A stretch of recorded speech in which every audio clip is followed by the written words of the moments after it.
Good morning, class. This is Miss Fernandez.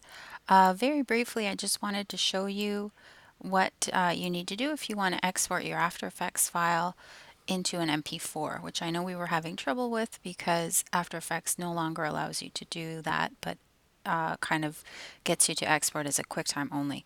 Problem with QuickTime files is that they are very big.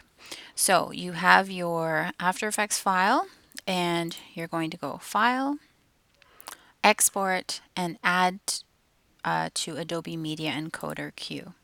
So when you do that, it will open, if you can see here at the bottom of the screen, your media encoder.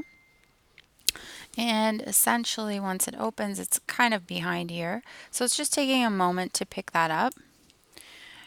And it's going to grab that file and place it in the queue, just like it did right now.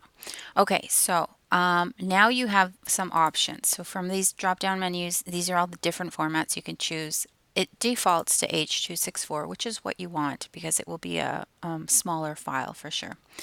You can modify any of these as well. So the quality, the rate, if you're exporting for YouTube directly or for Vimeo, you can set that source as well. And here you can actually name your file. So this is where you would put last name underscore file name. And you can direct it to save somewhere that you can find it easily, so probably the desktop.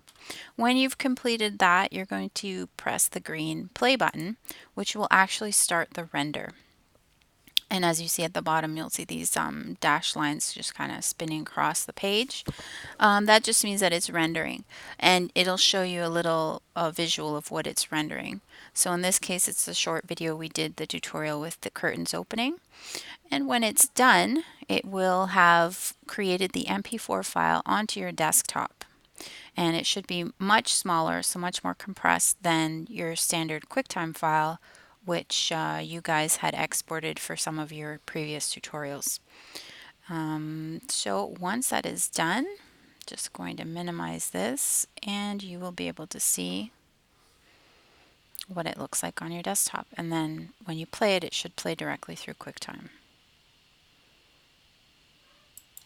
Okay, minimize this, and here is my file. So if I double click it, it will play with QuickTime Player, and there you go. That's what it looks like. It tells you that it's an MP4 file.